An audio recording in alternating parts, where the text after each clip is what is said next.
వినడానికి మీరు అందరూ కూడా సిద్ధంగా ఉన్నారని నేను అనుకుంటున్నాను. సిద్ధంగా ఉన్నారండి అందరూ? అంకుల్ ఇండియాలో లెక్చరర్గా అలాగే ప్రిన్సిపల్గా పనిచేసి రిటైర్ అయ్యి తన యవ్వన కాలంలో దేవుని కోసం బాగా కష్టపడ్డారు. మరి నిజంగా వారి కోసం మనం ప్రార్థించిన రీతిగా వారు మన మధ్యలో ఉన్నారు, వాక్యాన్ని అందించడానికి సిద్ధంగా ఉన్నారు. కనుక మనం కూడా వినడానికి సిద్ధంగా ఉండాలి. ప్రభువైన యేసుక్రీస్తు నామమున అందరికీ వందనాలు. అపోస్తల కార్యములు 20వ అధ్యాయము 7వ వచనం. ఆదివారమున మేము రొట్టె విరుచుటకు కూడినప్పుడు పౌలు మరునాడు వెళ్ళనయుండి వారితో ప్రసంగించుచు అర్ధరాత్రి వరకు విస్తరించి మాట్లాడుచుండెను అన్నాడు. The book of acts chapter 20:7. ఆదివారమున మేము దేనికి కూడుకున్నారు? రొట్టె విరుచుటకు కూడుకున్నప్పుడు అన్నాడు. Sunday is meant for breaking of bread. Sunday is meant for breaking of bread. రొట్టె విరుచుటకు మేము కూడుకున్నాం. రొట్టె విరుచుట దేనికోసం కూడుకున్నారు? ఎందుకు కూడుకుంటారు? రొట్టె విరుస్తారు. Why we break bread on Sunday? What is the purpose? Please turn with me to book of 1 Corinthians chapter 11. మొదటి కొరింథీ పత్రిక 11వ అధ్యాయం చూద్దాం. అక్కడ తేటగా వారు కూడుకున్నప్పుడు చేయవలసిన పని గురించి చెప్పాడు. 11:23. Please turn with me to the book of 1 Corinthians chapter 11 verse 23 onwards. నేను మీకు అప్పగించిన దానిని ప్రభు వలన పొందితిని. ప్రభువైన యేసు తాను అప్పగింపిన రాత్రి ఒక రొట్టెని ఎత్తుకుని కృతజ్ఞతాస్తుతులు చెల్లించి దానిని విరిచి, ఇది మీ కొరకైన నా శరీరము, నన్ను జ్ఞాపకం చేసుకున్నట్టుకై దీనిని చేయుడని చెప్పెను. ఆ ప్రకారమే భోజనమైన పిమ్మట ఆయన పాత్రను ఎత్తుకుని, ఈ పాత్ర నా రక్తం వలన కొత్త నిబంధన, మీరు దీనిలోనిది త్రాగునప్పుడల్లా నన్ను జ్ఞాపకం చేసుకున్నట్టుకై దీనిని చేయుడి అని చెప్పాను. మీరు ఈ రొట్టెని తిని ఈ పాత్రలోని త్రాగునప్పుడల్లా ప్రభు వచ్చు వరకు ఆయన మరణమును ప్రచురించుదురు. నన్ను జ్ఞాపకము చేసుకున్నట్టుగా దీనిని చేయుడు అన్నాడు. ఆదివారమున మనం దేనికోసం రావాలి? దేనికోసం రావాలి చెప్పాము అపోస్తల కార్యం 20లో? రొట్టె విరుచుటకు. Sunday is Lord's day. Sunday is the Lord's day. We should remember the Lord on every Sunday. How can we remember?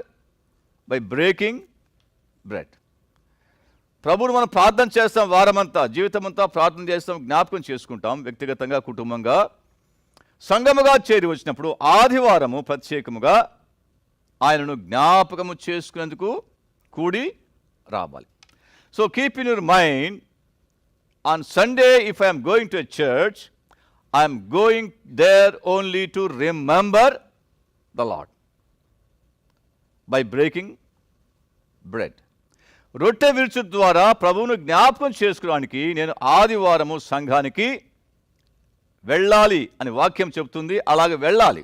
That is the pattern which was set by Paul. ప్రారంభంలో సంఘము ప్రారంభించినప్పుడు అపోస్తల కార్యం 2వ అధ్యాయంలో వారు అనుదినము ఇంటింటా కూడుకుని అనుదినము రొట్టె విరుస్తుండేది అన్నాడు. కానీ ఇప్పుడు అనుదినము రొట్టె విరుచట్లేదు. Afterwards, Paul has set the pattern, అంటే ఆ ఒక క్రమాన్ని ఏర్పాటు చేశాడు. ఆదివారము రొట్టె విరుచుటకు సరి అయిన సందర్భం. ఇందువల్ల we remember the Lord on the Lord's Day, Sunday. What is speciality of Sunday? ఏమిటి? ఆదివారమున ప్రభువైన యేసుక్రీస్తు సమాధిని జయించి లేచిన. We don't remember the Lord when he was in the grave, in the tomb. We remember the Lord on the day when he was raised from the dead. పునరుద్ధానుడైన యేసుక్రీస్తును జ్ఞాపకం చేసుకోవడానికి ఆదివారము తగిన దినం. సో ఆదివారము మనం రొట్టె విరుచుటకు కూడి రావాలి. ఆ తలంపుతో, ఆ ఆలోచనతో, ఆ సిద్ధపాటుతో ఆదివారము రొట్టె విరచాలి. రొట్టె విరుచుటకు మేము వెళ్తున్నాం, ప్రభును జ్ఞాపకం చేసుకొని వెళ్ళాలి. ఇది the primary function, primary motive, primary purpose that every believer should come to the church to remember the lord. ఆ పద్ధతి, ఆ క్రమము పౌలు ఏర్పాటు చేశాడు.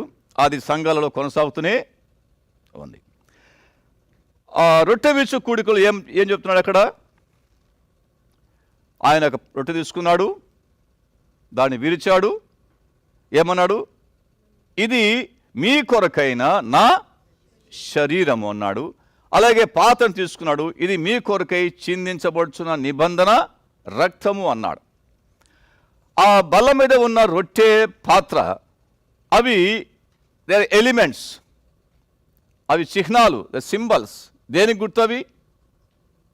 యేసు ప్రభు యొక్క శరీరానికి, ఆయన రక్తానికి గుర్తుగా ఉన్నాయి.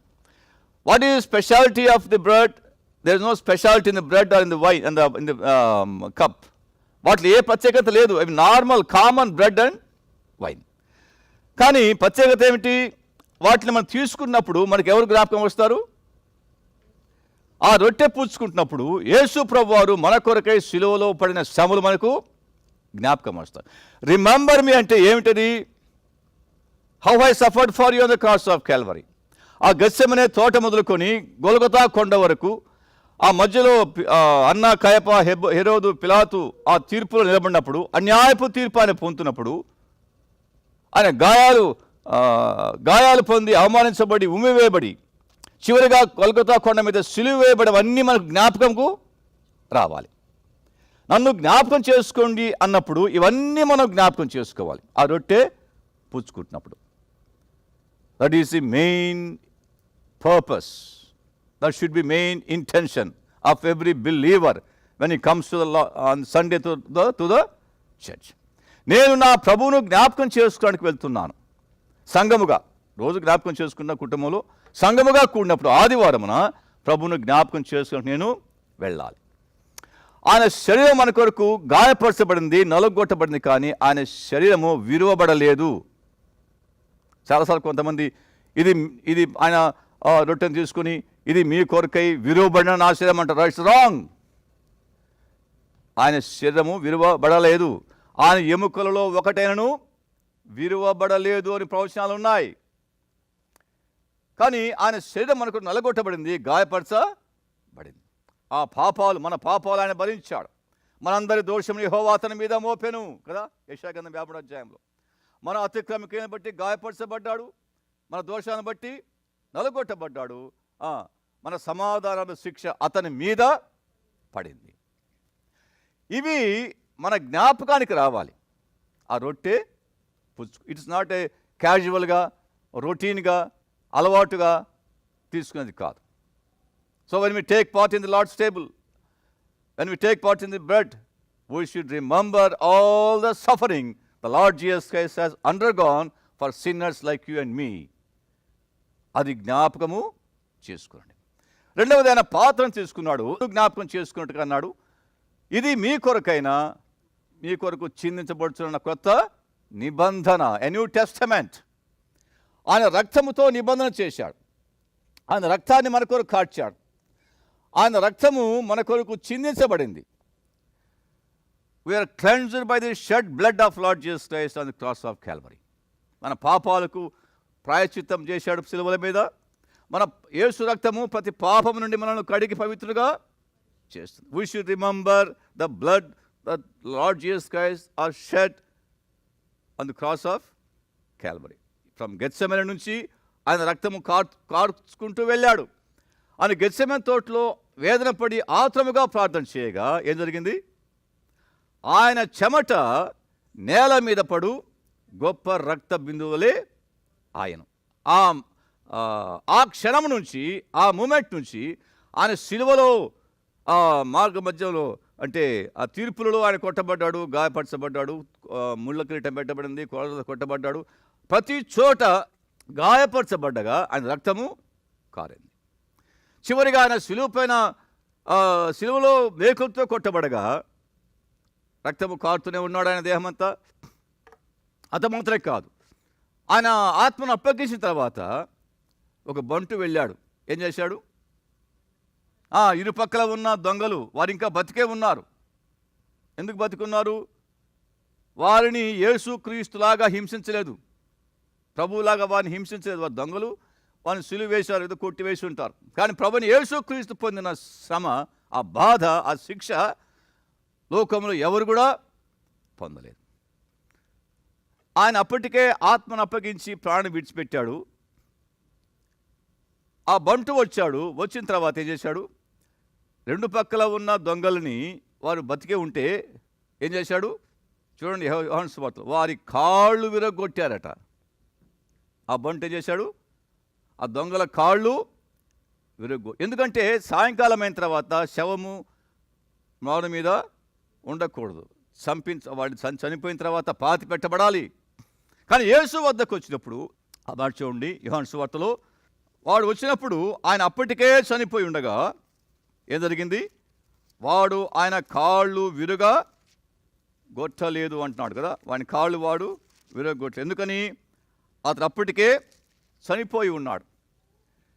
యేసు ప్రభు ఆ సైనికుడు కాళ్ళు విరగొట్టగా చనిపోలేదు. ఎందుకని? లేఖనము నెరవేరినట్లు అలాగున జరిగింది. ఏంటా లేఖనము? అతని ఎముకలలో ఒకటి కూడా విరువబడలేదు. మనం ఆ విషయాన్ని కీర్తనలో మనం చూస్తాం. కాబట్టి యేసు ప్రభు వారు ఆయన శిలువ పైన మరణించినప్పుడు ఆయన మరణనిమిత్తమై పొందిన గాయాలు, మరణనిమిత్తమై కాచిన రక్తము, వీటిని జ్ఞాపకము చేసుకోవడానికి ప్రతి ఆదివారము మనం సిద్ధపడి రావాలి. అసలు ఆదివారం వచ్చే ఉద్దేశమే అదే. The only purpose, the sole purpose is to remember the lord Jesus Christ. తర్వాత మనం వాక్య పరిచర్య, తర్వాత ఇంకేమన్నా మనము we can continue for the edification of the believers. ఆదివారం రొట్టె విరుచు కూడికు చేరి వచ్చారు పౌలు. ఆ తర్వాత కొన్ని పత్రికలు దాన్ని సిస్టమటైజ్ పుట్ ఇన్ ఆర్డర్, ఎలా కూడి రావాలి, ఎలా చేయాలో చెప్తూ వచ్చాడు. Let us turn to the book of Isaiah. The day before yesterday I was in Ames. My host David Deer, అతని పేరు David Deer and Beth family, మేము ఇక్కడ ఉన్నాము. ఆ ఫ్యామిలీ హోస్ట్గా ఉన్నాము, గెస్ట్గా ఉన్నాం. So he took a drive to streets of Ames. చూస్తున్నప్పుడు ఒక కార్నర్లో I have seen the billboard. It's a very catching, impressing boards. యెషయా గ్రంథము 55వ అధ్యాయము 6వ వచనంలో, యెహోవా మీకు దొరుకాలం నందు ఆయనను వెదకుడి, ఆయన సమీపములో ఉండగా ఆయనను వేడుకొనుడి అన్నాడు. యెహోవాను వెదకుడి, యెహోవాను వెదకుడి, యెహోవాను వెదకుడి. Seek the lord, seek the lord, seek the Lord. Bible యొక్క సారాంశం అంతా, బైబిల్ యొక్క సందేశం అంతా, బైబిల్ యొక్క ఉపదేశం అంతా ఏంటి? Seek the lord. లోకము పుట్టిన మొదలుకొని మనుషులు దేవుని విడిచిపెట్టి దేవుని మీద తిరుగుబాటు చేసి వారి లోకాన్ని, ఆనందాన్ని, ధనాన్ని, పేరు ప్రఖ్యాతులను, గొప్ప అధికారాన్ని, వాటిని వెతుకుతూ ఉన్నారు. The world is seeking wealth, the world is seeking fame, the world is seeking position, the world is seeking great name in this world. లోకంలో మనుషులు ఏం వెతుకుతున్నారు? సాధారణంగా ఉద్యోగాలు వెతుకుతున్నారు, ఆస్తి వెతుకుతున్నారు, పేరు ప్రఖ్యాతులు కావాలని. They are seeking after all the worldly things. But the Bible says seek the lord, seek the lord. యెహోవాను వెదకండి. లోకానికి సంఘము, విశ్వాసి ఇవ్వవలసిన సందేశం ఏంటి?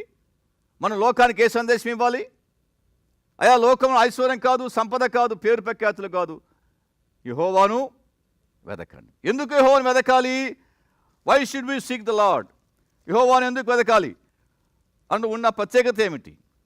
యోబు గ్రంథము 8వ అధ్యాయం, the book of Job chapter 8 verse 5, 6 and 7. 8 అధ్యాయము 5, 6, 7 వచనాలు. నీవు జాగ్రత్తగా దేవుని వెదకిన ఎడల, సర్వశక్తుడగు దేవుని బతిమాలుకుని ఎడల, నీవు పవిత్రుడవై యథార్థవంతుడవైన ఎడల, నిశ్చయముగా ఆయన నీయందు శ్రద్ధ నిలిపి నీ నీతికి తగినట్టుగా నీ నివాస స్థలమును వర్ధిల్ల చేయును. 7వ వచనంలో, అప్పుడు నీ స్థితి మొదట కొద్దిగా ఉండినను తుదకు నీవు మహాభివృద్ధి పొందుదువు. ఎంత మంచి ప్రామిస్, ఎంత మంచి వాగ్దానం. నీవు వర్ధిల్లాలి, మహాభివృద్ధి పొందాలి అని ప్రతి ఒక్కరూ అనుకుంటారు. కానీ దానికి కండిషన్ ఏమిటి, ప్రీ కండిషన్ ఏమిటి? వర్స్ 5లో ఏమన్నాడు? నీవు జాగ్రత్తగా దేవుని వెదకాలి, జాగ్రత్తగా దేవుని వెదకాలి. ఆయన్ని వెతికితే, ఆయన్ని బతిమాలుకుంటే, 5వ వచనం ఏమన్నాడు? వెదకాలి, ఆయనను బ్రతిమాలుకోవాలి. We should implead, we should plead, we should pray. ఆయన వెదకి ఆయన్ని బతిమాలుకుంటే ఏమవుతున్నాడు? నీవు పవిత్రుడవై యథార్థవంతుడవైన ఎడల నిశ్చయముగా ఆయన నీ యందు శ్రద్ధ నిలుపుతాడు. దేవుడు పాపి అయిన మనిషిని ప్రేమిస్తున్నాడు. అది it is a common general statement. God so love the world that he gave his only begotten son, that whosoever believes in him should not perish and have everlasting life. It is a general statement, universal statement. కానీ ప్రత్యేకంగా నీవు నేను వర్ధిల్లాలి, మహాభివృద్ధి పొందాలి అనుకుంటే ఏం చేయమన్నారు అక్కడ? నీవు జాగ్రత్తగా దేవుని వెదకాలి, జాగ్రత్తగా దేవుని వెదకాలి, ఆయనను బతిమాలుకోవాలి. తర్వాత పవిత్రుడుగా జీవించాలి, యథార్థవంతుడుగా ఉండాలి. అప్పుడు ఆయన నీ యందు శ్రద్ధ నిలుపుతాడు. దేవుని యందు మనం శ్రద్ధ నిలపకుండా, దేవుని పట్ల మనం శ్రద్ధ నిలపకుండా దేవుడు మనం దీవించాలని కోరుకోవడము అది అన్యాయం. It it we should have జాగ్రత్తగా దేవుని మాట వినాలి, దేవుని అనుసరించాలి, దేవుని వెదకాలి. అప్పుడు ఆయన నీ యందు శ్రద్ధ నిలుపుతాడు. If you pay attention to God, God will pay attention towards you. నీవు దేవుని కార్యాల పట్ల, దేవుని పని పట్ల, దేవుని పరిచయ పట్ల, దైవ సంబంధమైన విషయాల పట్ల శ్రద్ధ కలిగి ఉంటే నీ దేవుడు నీ పట్ల శ్రద్ధ వహిస్తాడు. చాలాసార్లు లోకంలో ఏమనుకుంటారు? దేవుని పక్కన పెట్టి వర్ధిల్ల కోసంగా వస్తాడు. They keep away God from all their plans. They want have plans, they prepare plans, and depending upon the plans, they want to develop, they grow. ఇది సాధ్యమయ్యేది కానే కాదు. యోహాను సువార్తలో ప్రభు చెప్పాడు కదా, మీరు నా యందు నిలిచి ఉంటే గాని ఫలింపరు, నాకు వేరుగా ఉండి మీరు ఏమీ చేయలేరు. నాకు వేరుగా ఉండి మీరు ఏమీ చేయలేరు. మీరు నా యందు నిలిచి ఉండాలి. You must abide in me. If we abide in me, in him, we will be prosperous. దీవించబడతాడు. యోబుకు ఈ మాట చెప్పింది ఎవరు? బిల్దద్ అనువాడు కదా, షూహీడైనా చూడండి, చాప్టర్ 8 verse 1. షూహీడకు బిల్దదు ఇట్లనను, స్నేహితుడు, యోబు యొక్క స్నేహితుడు. వాస్తవానికి యోబుకు ఇవి అసలు వర్తింపకూడదు. ఎందుకంటే యోబు భక్తుడు ఆల్రెడీ, యథార్థవంతుడు, భక్తుడు, నిజాయితీ గలవాడు. వీళ్ళు తెలిసి తెలియక మాట్లాడుతున్నారు. They don't know the background why Job has gone unto suffering కదా. బ్యాక్గ్రౌండ్ మనకు తెలుసు కదా. దేవునికి సాతానుకి మధ్య పెద్ద వాదన జరిగింది. God wants to prove Job before Satan, to Satan. He took the challenge without intimating Job. He sent all the sufferings in the life of Job. But Job endured all the suffering. యోబు ఆ యొక్క శ్రమలన్నీ సహించాడు. ఆయనకి ఎందుకు జరుగుతుందో, దేవుడికి సాతానుకి మధ్య ఉన్న సంభాషణ గురించి యోబుకు తెలియదు. అయినా యోబు అంతటినీ సహించాడు. యోబు సహనమును గూర్చి మీకు ఎరుగుదు కదా, యాకోబు అంటాడు కదా, ఆయన సహించినవాడు, సహనము కలిగినవాడు. అటువంటి వానికి ఈ బిల్దద్ వచ్చి సలహా ఇస్తున్నాడు. కానీ యోబు గ్రంథంలో ఉన్నవి వాళ్ళు ఇచ్చిన సలహాలన్నీ కూడా it's a general application, apply to general, అందరికీ వర్తిస్తాయి, అందరికీ వర్తింప చేసేవి. కానీ యోబు విషయంలో మాత్రము అవి ఆ సందర్భంలో అతనికి వర్తించు. అది పక్కన పెడదాం. నీవు పవిత్రుడవై యథార్థవంతుడైన నిశ్చయముగా నీ యందు శ్రద్ధ నిలిపి నీ నీతికి తగినట్లుగా నీ నివాస స్థలమును వర్ధిల్ల చేయును అన్నాడు. అలాగే వర్స్ 7 చూడండి, యోబ్ 8:7. అప్పుడు నీ స్థితి మొదట కొద్దిగా ఉండినను తుదకు నీవు మహాభివృద్ధి పొందుదు అన్నాడు. మొదట కొద్దిగా ఉంది, తర్వాత మహాభివృద్ధి. దానికి దీనికి పోలికే ఉండదు. ఇప్పుడు ప్రారంభంలో కొద్దిగా ఉంటుంది, తర్వాత ఇట్స్ ఇన్కంపరబుల్. ఇది వాస్తవానికి యోబు జీవితంలో జరిగిన విషయమే. మొదట తర్వాత దేవుడు బహుగా యోబును దీవించాడు, వర్ధిల్ల చేశాడు. ఆ తర్వాత ఆ శ్రమల గుండా వెళ్ళిన తర్వాత లోకంలో దేవుని వెతికిన ఎడల దేవుడిచ్చే వాగ్దానం, దేవుడిచ్చేటువంటి ఆ ప్రామిసెస్, ద అష్యూరెన్స్, ఆ శ్రద్ధ, అది ఎంతో గంభీరమైంది. కానీ లోకంలో మనుషులు దేని వెతుకుతున్నారు? ఆస్తిని వెతుకుతున్నారు. They are seeking after wealth, seeking after fame, seeking after position, seeking after somebody. చాలామంది శాంతిని వెతుకుతున్నారు. Many are seeking peace. మనం ఏది వెతికినా దేవునికి వేరుగా, యేసుక్రీస్తుకు వేరుగా, ప్రభువుకు వేరుగా, యెహోవాకు వేరుగా, బైబిల్కు వేరుగా, వాక్యానికి వేరుగా ఏమి చేసినా అది సాధించేది కానే కాదు. అందుకే ప్రభు చెప్పాడు కదా, నాకు వేరుగా ఉండి మీరు ఏమీ చెయ్యలేరు. రోమన్స్ 1:18. దుర్నీతి చేత సత్యమును అడ్డగించు మనుషుల యొక్క సమస్త భక్తిహీనత మీదను దుర్నీతి మీదను దేవుని కోపము పరలోకం నుండి బయలుపరచబడుచున్నది. ఎందుకనగా దేవుని గూర్చి తెలియశక్యమైనదేదో అది వారి మధ్య విషదమై ఉన్నది. అంత మాత్రం కాదు, దేవుడు అది వారికి విషదపరచెను.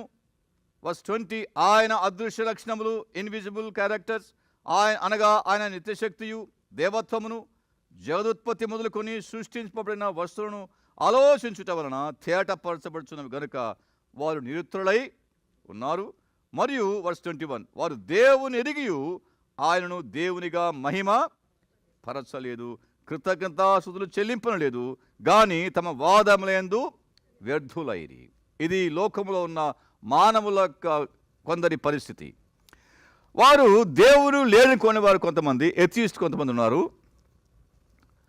రకరకాలు అనుకోండి దేవుడి విషయంలో, అగ్నాస్టిక్స్ అని, రకరకాల ప్యాంథియిజం అని, ఇవి రకరకాలుగా ఉన్నాయి. ఇక 2 రకాలు చెప్పాడు. ఒకడు దేవుడు లేడనేవాడు, ఒకడు దేవుని ఎరిగియు ఆయనను దేవునిగా మహిమపరచని వారు ఒక వర్గము చెప్తున్నాడు. ఎథియిస్ట్ ఏమంటాడు? దేవుడే లేడు అంటాడు. కానీ బైబిల్ ఏం చెప్తుంది? ఆయన అదృశ్య లక్షణములు, తర్వాత అనగా ఆయన నిత్య శక్తియు దేవత్వమును జగదుత్పత్తి మొదలుకొని సృష్టించబడిన వస్తువులను ఆలోచించటం వలన తేటపరచబడుచున్నవి అన్నాడు. దేవుడు నాకు చూపించు నమ్ముతానంటాడు ఒకడు. ఆయన చూపించనక్కర్లేదు, ఆయన చేసినవి చూసి నమ్మితే చాలు. ఆయన అదృశ్య లక్షణములు మీరు యూట్యూబ్లో వస్తుంటాయి. ఆ యూనివర్స్ గురించి, సోలార్ సిస్టమ్ గురించి, గ్యాలక్సీస్ గురించి వస్తుంటే మతిపోతుంది, మైండ్ బ్లాగింగ్ కదా. ఎంత వ్యాస్ట్ యూనివర్స్ అది. యూనివర్స్ ఎన్ని కోట్ల కోట్ల కోట్ల కోట్ల light years expansion, vast universe. అసలు అది చేసిన వాడు ఎంత శక్తిమంతుడో ఒక్కసారి ఆలోచిస్తే, మనిషి దేవుడు ఉన్నాడా లేడా అనడానికి ఏం అక్కర్లేదు. రాత్రిపూట మిద్దె మీద పడుకొని ఆకాశాన్ని చూసి ఆలోచిస్తే దేవుడు ఉన్నాడని అర్థమవుతుంది. ఒకసారి చైనాలో ఒక చిన్న బాలిక, చైనా అంటే మీకు తెలుసు కమ్యూనిస్ట్ దేశము, ఎథియిస్ట్ కంట్రీ. ఆ చిన్న వయసు నుంచి వారికి దేవుడు లేడు, దేవుడు లేని బోధిస్తూ ఉంటారు. ఒక రాత్రి వేళ ఆమె పైన పడుకొని, టెర్రస్ మీద పడుకొని ఆకాశం వైపు చూస్తుండగా ఇన్యూమరబుల్ స్టార్స్, లెక్కింపలేనంత నక్షత్రాలు ఆకాశం చూచిన తర్వాత, ఆ చంద్రుడిని చూసిన తర్వాత, ఆ చిన్న వయసులో షీ గాట్ ఏ థాట్. ఏంటది? ఇన్ని నక్షత్రాలను చేసిన వాడు ఎవడో ఒకడు ఉండి తీరాలి. There must be somebody who has created the universe.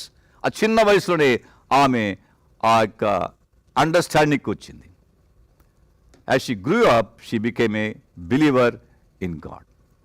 ఆయన అదృశ్య లక్షణాలు చూసినప్పుడు దేవుడు తప్పక ఉన్నాడు అని రుజువు చేయబట్టు. రెండవ రకం చెప్పాడు కదా, మరియు 21వ వచనంలో, మరియు దేవుని ఎరిగియు ఆయన దేవునిగా మహిమ పరచలేదు. దేవుని ఎరుగుని వారు ఒకరు, దేవుని ఎరిగియు దేవుని మహిమపరచని వారు ఒకరున్నారు. They have not glorified God.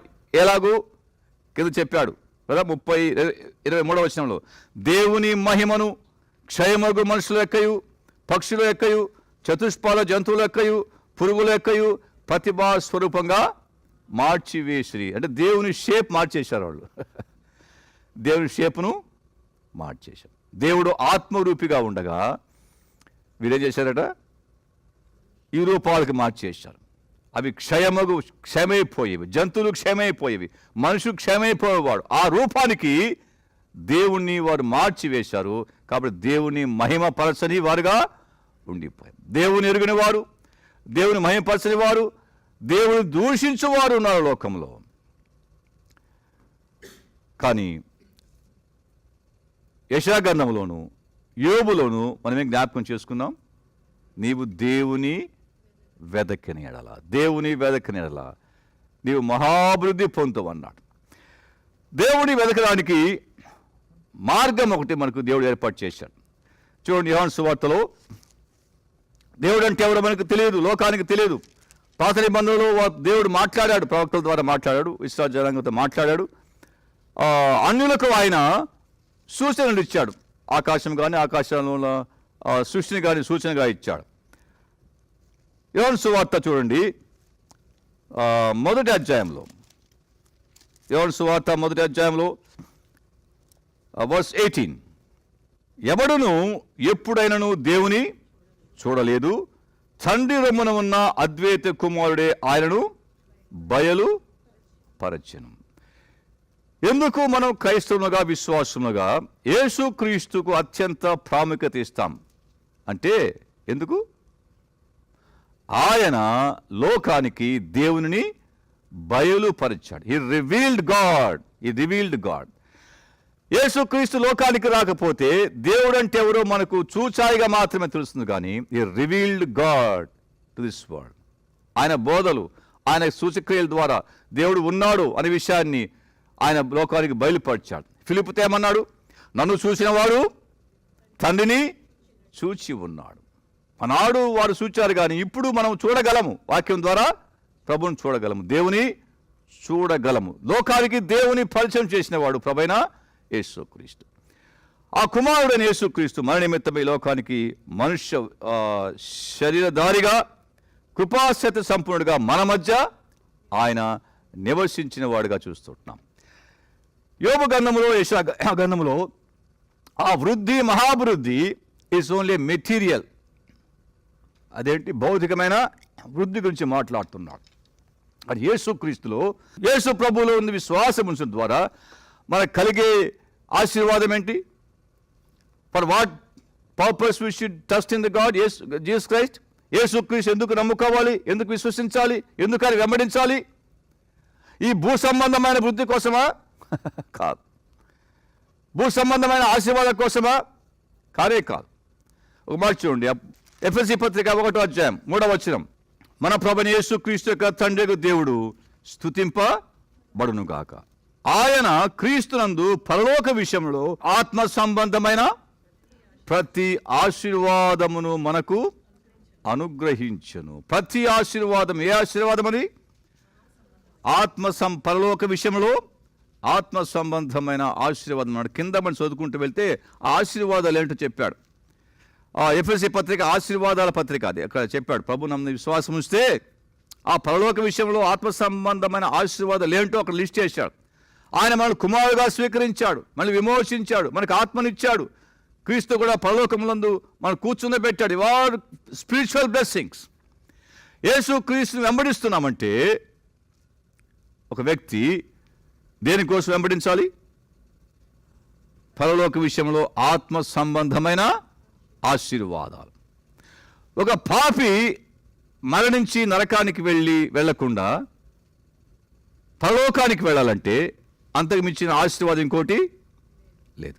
There's no more greater blessing than a sinner redeemed from the hell. నరకం తప్పించడం కంటే మించిన ఆశీర్వాదం లోకంలో ఏ వ్యక్తికి లేదు. దానికోసంగా తన కుమారుని పంపించాడు మన పాప విమోచన కొరకై. మన పాపాలు ఆయన కుమారుని మీద ఆయన మోపి విశ్వసించిన వారికి పాప విమోచన కలిగించాడు, పరలోక రాజ్య ప్రాప్తి అనుగ్రహించాడు. యేసుక్రీస్తుని వెంబడిస్తున్నాను అని చాలామంది చెప్తారు, కానీ మంచిదే, ఇట్ ఇస్ గుడ్. కానీ what is the main purpose? ఆత్మ సంబంధమైన ఆశీర్వాదం. ఆ పాపాలు క్షమించబడాలి, జన్మకర్మ పాపాలు క్షమించబడాలి, నేను పరలోకానికి వెళ్ళాలి, అంతకుమించి ఇంకా ఏ వాదం అక్కర్లేదు, ఏ సిద్ధాంతము అక్కర్లేదు. Just because I want to escape hell, I must accept lord Jesus Christ. లేదా యేసుక్రీస్తుని విశ్వాసం ఉంచడం ద్వారా నేను నరకం తప్పించుకొని పరలోకానికి వెళ్ళగలను. ఇది ఆత్మ సంబంధమైన పరలోక విషయం, ఆత్మ సంబంధమైన ఆశీర్వాదంలో మొదటి మెట్టు. ఆ తర్వాత కుమారుగా స్వీకరించాడు, ఆయన ఆశీర్వాదం ఇస్తూ ఉన్నాడు. పేతురు పత్రిక చెప్పాడు కదా, మీరు ఆశీర్వాదమునకు వారసులకే పిలువబడుతురు అన్నాడు. మనం ఎవరము? ఆశీర్వాదానికి వారసులం. ఆ ఆశీర్వాదం ఎవరిలో ఉంది? ప్రభువు యేసుక్రీస్తులో ఉంది. ఆశీర్వాదం మూలము దేవుడై ఉండగా ఆశీర్వాదం యేసుక్రీస్తు ద్వారా మనకు సమర్పించింది. దేవుని కుమారులుగా, ఒకప్పుడు సాతాను కుమారులుగా, అపవాది కుమారులుగా, నరక పాత్రులుగా ఉన్న మన కొరకై తన కుమారుడు యేసుక్రీస్తు లోకాన్ని పంపించాడు. మన పాప శిక్ష అంతా ఆయన మీద మోపాడు. తద్వారా నమ్మిన మనకు ఆయన విమోచన కలుగ చేశాడు, నిత్య జీవాన్ని కలుగ చేశాడు. వృద్ధి పొందాలి, మహాభివృద్ధి పొందాలి. ఆత్మీయంగా మొట్టమొదట రక్షించబడ్డ మంచిదే, ప్రభువుని తెలుసుకున్న మంచిదే. ఇంకేం కావాలి? మహాభివృద్ధి పొందాలి. ఆత్మ సంబంధంగా ప్రభువులో, ఆయన పరిచర్యలో, ఆయన కొరకు సాక్ష్యంగా నిలబడంలో మహాభివృద్ధి పొందాలి. we should know, we should make our growth known to the world, to the society. తిమోతికి ఏమన్నాడు? నీ అభివృద్ధి అందరికీ తేటగా కనబడనేమో అన్నాడు. అవునా? ప్రభు నమ్ముకున్నా మంచిదే, కొనసాగుతున్న మంచిదే. ఏం కనబడాలి? అభివృద్ధి కనబడాలి. ప్రార్థనా జీవితంలో, వాక్యం ధ్యానించడంలో, వాక్యం బోధించడంలో, పరిచర్యలో, సాక్ష్యంలో నీ అభివృద్ధి అందరికీ తేటగా కనపడాలి. So this brother and sister has accepted Jesus Christ 5 years back, 1 year back. After 10 years, we can see a vast growth in his spiritual life. అతని యొక్క, ఆమె యొక్క ఆత్మీయ జీవితంలో మహాభివృద్ధిని మేము చూడగలుగుతున్నాము అని అందరూ సాక్ష్యము ఇవ్వగలగాలి. నీ వృద్ధి పొందుదువు, అంత మాత్రం కాదు, మహాభివృద్ధి పొందుదు. ఆత్మీయంగా ప్రతి ఒక్కరు మనము, నేను కానీ మీరు కానీ ప్రభువుని విశ్వాసం ఉంచా మంచిదే, నమ్ముకున్న మంచిదే. Can you show your growth to the society? Spiritual growth. ఆత్మీయంగా మన అభివృద్ధిని లోకానికి చూపగలుగుతున్నామా? సంఘానికి మనము చూపగలుగుతున్నామా? అక్కడ చెప్పాడు కదా, నీవు దేవుని శ్రద్ధగా జాగ్రత్తగా వెతికినెడలా అని చెప్పాడు కదా. ఆయన నీ యందు శ్రద్ధ నిలుపుతాడు, నేను వృద్ధి కలుగ చేస్తాడు, నీకు మహాభివృద్ధిని కలుగొచ్చేస్తాడు. ప్రభు ఈ విధంగా మన జీవితాలలో ఆయన చేసిన రక్షణ కార్యాన్ని బట్టి మనం దేవునికి స్తోత్రం చెల్లిస్తూ, ఆయన మనల్ని పట్టుకున్న తర్వాత, రక్షించిన తర్వాత, అప్పటి నుంచి మనము క్రమక్రమంగా ఏం చేయాలి? వృద్ధి పొందాలి. ఆయన నాటబడాలి, క్రీస్తులో నాటబడాలి, క్రీస్తులో ఎదగాలి. కొలసీలు చూస్తా చెప్తారు కదా, క్రీస్తులో ఎదుగు నిమిత్తం అన్నాడు. ఎదగాలి, నాటబడాలి, ఎదగాలి, వృద్ధి పొందాలి, మహాభివృద్ధి పొందాలి ఆత్మీయంగా. అది దేవుడు ప్రతి ఒక్కరి పట్ల ఆ యొక్క ఆలోచన, ఆకాంక్ష, డిజైర్ కలిగి ఉన్నాడు. అలాగే మన జీవితంలో, ఈ మహానగరంలో కానీ ఎక్కడైనా కానీ ఆ ఉద్దేశం కలిగి దేవుని యొక్క చిత్తాన్ని మనం నెరవేర్చడానికి మన హృదయాలను, మన జీవితాలను ఆయన కొరకు అప్పగించుకొని అలాగ ముందుకు కొనసాగుదాం కాక. దేవుడు తన వాక్యం మన కొరకు దీవించును కాక. అందరికీ మరోసారి వందనాలు.